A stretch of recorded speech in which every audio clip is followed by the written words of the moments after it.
दोस्तों नमस्कार। 24 नवंबर को महाराष्ट्र का रिजल्ट आता है।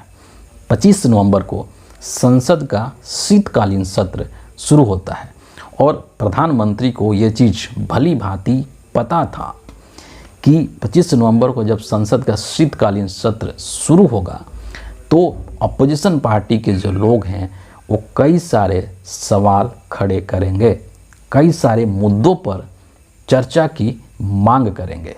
ये नरेंद्र मोदी को पता था, सरकार को ये चीज़ पता था। और इसमें जो सबसे महत्वपूर्ण मुद्दा है वो अडानी को लेकर के है। पिछले काफ़ी समय से हिंदुस्तान की राजनीति में अडानी की बराबर चर्चा होती रही है संसद भवन के अंदर। और अभी कुछ दिन पहले अडानी को लेकर के जिस तरीके की खबर आई कि अमेरिकी सरकार ने, यूएस की सरकार ने अडानी के खिलाफ एक गिरफ्तारी का वारंट जारी किया है और उनके ऊपर ये आरोप है कि उन्होंने अमेरिकी निवेशकों के साथ धोखाधड़ी की है और साथ ही साथ उन्होंने रिश्वतखोरी का भी काम किया है। इन आरोपों के तहत अमेरिका की सरकार, जो वहाँ की जांच एजेंसी है FBI और SEC मार्केट रेगुलेटर, इन लोगों ने वहाँ पर एक तरीके से अडानी के खिलाफ एक अरेस्ट वारंट जारी किया और इस चीज़ को लेकर के खूब बवाल मचा हिंदुस्तान की राजनीति में। फिर बीच में महाराष्ट्र का रिजल्ट आ गया तो एक दिन के लिए ऐसा लगा कि गोदी मीडिया ने अडानी के मुद्दे को दबा ही दिया। और गोदी मीडिया तो कभी अडानी को लेकर के चर्चा करती भी नहीं है। लेकिन जैसे ही संसद का शीतकालीन सत्र शुरू हुआ, विपक्ष के नेता दोनों ही सदनों में, चाहे लोकसभा हो या फिर राज्यसभा हो, वहाँ पर अडानी के मुद्दे को उन्होंने उठाने की कोशिश की।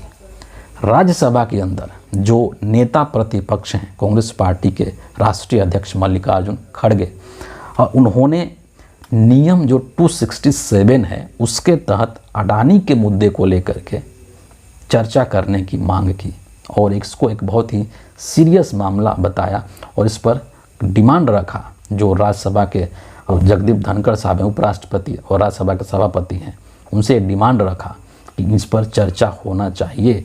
लेकिन जैसे ही जो मल्लिकार्जुन खड़गे हैं उन्होंने नाम लिया अडानी का, उसके बाद ऐसा लगा कि जो उपराष्ट्रपति हैं, राज्यसभा के जो सभापति हैं, उनको सांप सूंघ गया।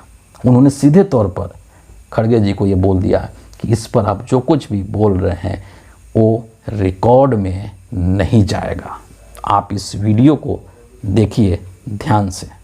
सर, ये बहुत ही इम्पोर्टेंट मसला है। 267, not on 267. 267? No, that my ruling is over. No, it's a very important, sir. देखिए, No, ये you are questioning ruling of the sir, chair. if you suspend today's business, we can explain because the Adani One second, sir. regarding this bribery case is affecting the entire Nothing country. is on record. And Nothing is going on record. No. Entire Nothing country. is going on record. Nothing is going on record. Consistently, Nothing is going on record. Modi ji is supporting him. Nothing is going on record. Nothing is going on record. No, sir. Modi ji सब अरे और कमोबेश ऐसा ही situation जो लोकसभा है उसके अंदर भी हुआ। और ये चीज़ किसी से छुपा हुआ नहीं है पूरे देश में कि जब भी अडानी का जिक्र होता है तो तमाम जो भाजपाई हैं उनको पता नहीं क्या हो जाता है। नाम अडानी का आता है और अडानी की पक्ष में, अडानी को डिफेंड करने के लिए भाजपा का जो पूरा ब्रिगेड है वो उतर आता है। और चाहे लोकसभा के अध्यक्ष हों, स्पीकर हों लोकसभा के ओम बिरला साहब, या फिर राज्यसभा के अंदर जगदीप धनखड़ साहब हों, ये लोग सीधे तौर पर उसको बंद करने की कोशिश करते हैं कि वो नाम ही ना है। यहाँ तक कि लोकसभा के अंदर अडानी का नाम और अंबानी का नाम तक लेने से रोक दिया था राहुल गांधी को। ये बात भी इस देश के लोगों ने देखा था। तो इतना असुरक्षा है मुद्दों को लेकर के चर्चा करने में नरेंद्र मोदी की हालत ख़राब हो जाती है। और ये तब की बात है जब महाराष्ट्र का चुनाव जीत करके नरेंद्र मोदी अपना पीठ थपथपाते हुए आए थे संसद भवन के अंदर। इसके अलावा संभल में, उत्तर प्रदेश का जो पश्चिमी उत्तर प्रदेश का एक ज़िला है संभल, वहाँ पर किस तरीके से सांप्रदायिक माहौल को खराब करने की कोशिश की जा रही है। ऐसा लगता है कि जानबूझ करके उसको ख़राब करने की कोशिश की जा रही है। उसके ऊपर भी विपक्ष हमलावर है। मणिपुर का इशू अभी भी जिंदा है, बना हुआ है। मणिपुर के अंदर आज भी हिंसा हो रहा है, लेकिन हिंदुस्तान का प्रधानमंत्री जो कि सबका साथ और सबका विकास की बात करता है, वो आज तक से मणिपुर नहीं गया और मणिपुर में हो रही हिंसक घटनाओं को कंट्रोल करने में आज तक हिंदुस्तान की सरकार को सफलता नहीं मिली है। ऐसा लगता है कि हिंदुस्तान की सरकार, नरेंद्र मोदी की सरकार, उस हिंसक घटना को कंट्रोल करना ही नहीं चाहती है। ये तमाम ऐसे मुद्दे हैं जो कि अभी बर्निंग इशू हैं और संसद के अंदर इन सभी चीज़ों पर चर्चा होनी चाहिए। संसद बना किस लिए है? वो इसलिए बना है ताकि वहाँ पर सत्ता पक्ष और विपक्ष के लोगों के बीच में जो करेंट इशूज हैं देश के, जो जनता से संबंधित इशूज हैं, उस पर डिबेट हो, उस पर बहस हो, उस पर बात विचार हो और फिर एक फाइनल कंक्लूजन की तरफ बढ़ा जाए। लेकिन जैसा कि बीजेपी का ये नेचर रहा है, नरेंद्र मोदी का ये नेचर रहा है कि उनको डिबेट और डिस्कशंस में कोई भरोसा नहीं है। सवालों का जवाब देने में नरेंद्र मोदी को डर लगता है। ऐसा लगता है कि उनको पसीने छूट रहे हैं सवालों के जवाब देने में, और इसीलिए वो किसी भी तरीके के सवाल का जवाब देने से बचते हैं और सवालों का जवाब देने के बजाय वो विपक्ष को ही घेरने की कोशिश करते हैं। विपक्ष पर ही वो उल्टे सीधे उनके ऊपर हमले करते हैं।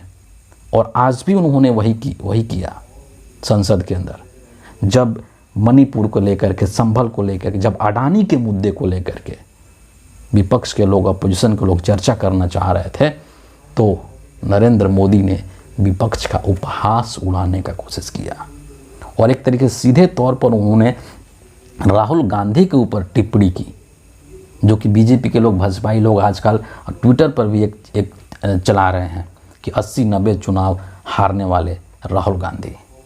उसी चीज़ को संसद के अंदर नरेंद्र मोदी कहीं ना कहीं बोलते हुए नज़र आए। क्या कहा उन्होंने, सुन लीजिए एक बार क्या कह रहे हैं, उनकी बातों को सुन लीजिए। नरेंद्र मोदी क्या कह रहे हैं कि पुरानी पीढ़ी का काम है आने वाली पीढ़ियों को तैयार करें। दूसरी लाइन सुन लीजिए, लेकिन 80-90 बार जिनको जनता ने नकार दिया है, वे न संसद में चर्चा होने देते हैं, न लोकतंत्र की भावना का सम्मान करते हैं। ये जो बात है, ये नरेंद्र मोदी राहुल गांधी के लिए कर रहे हैं। भाजपा का जो IT सेल है, आजकल ट्विटर के ऊपर ये खूब अभियान चला रहा है कि राहुल गांधी 80 चुनाव हार चुके हैं, 90 चुनाव हार चुके हैं। एक बात मैं यहाँ पर कहना चाहता हूँ जो कि बहुत ही महत्वपूर्ण है।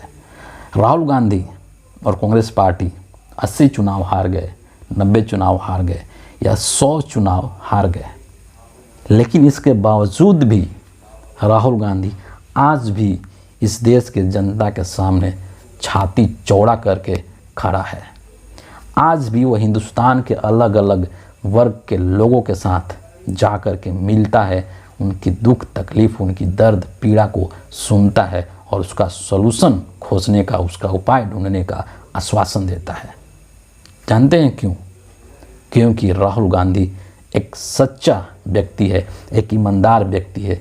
वो जो भी करता है वो सही करता है, उसके दिल में कोई खोट नहीं है, उसके नीयत में कोई खोट नहीं है। इसलिए 80 चुनाव, 90 चुनाव, 100 चुनाव हार करके भी वो इस देश की जनता को फेस कर पा रहा है और देश की जनता उसको बेशुमार मोहब्बत भी कर रही है, उससे प्यार भी कर रही है, उसकी सराहना भी कर रही है। और इसलिए राहुल गांधी की स्वीकार्यता भी बढ़ी है इस देश के लोगों के बीच में, 90 चुनाव हार करके भी, 100 चुनाव हार करके भी।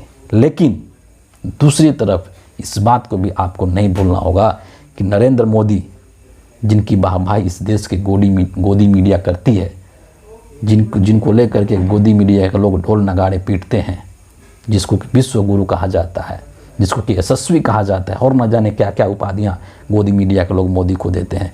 मैं पूरे दावे के साथ कह सकता हूं यह बात कि जिस दिन नरेंद्र मोदी 10 चुनाव भी हार गया, जनता के सामने मुंह दिखाने के लायक नहीं रह जाएगा। क्योंकि नरेंद्र मोदी आज के डेट में जो भी चुनाव जीत रहा है वो कोई भी चुनाव ऐसा नहीं है जो कि जनमत से बना हो। हर चुनाव में कुछ ना कुछ गड़बड़ी, आशंका की धांधली रहती है, चाहे वो महाराष्ट्र का चुनाव हो, चाहे वो हरियाणा का चुनाव हो, चाहे वो 2019 के लोकसभा का चुनाव ही क्यों नहीं हो या 2024 का लोकसभा का चुनाव ही क्यों नहीं हो। हर चुनाव में धांधली की गई है और उस धांधली में इस देश के चुनाव आयोग ने नरेंद्र मोदी को साथ दिया है।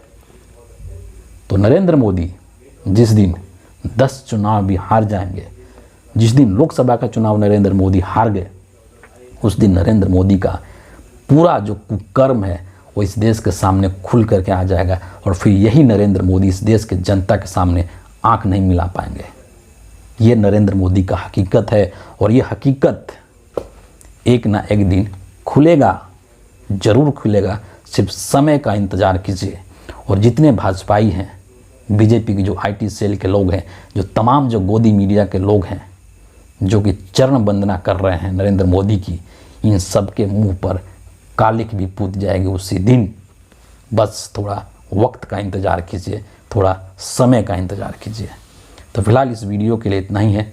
आप सभी का बहुत बहुत धन्यवाद।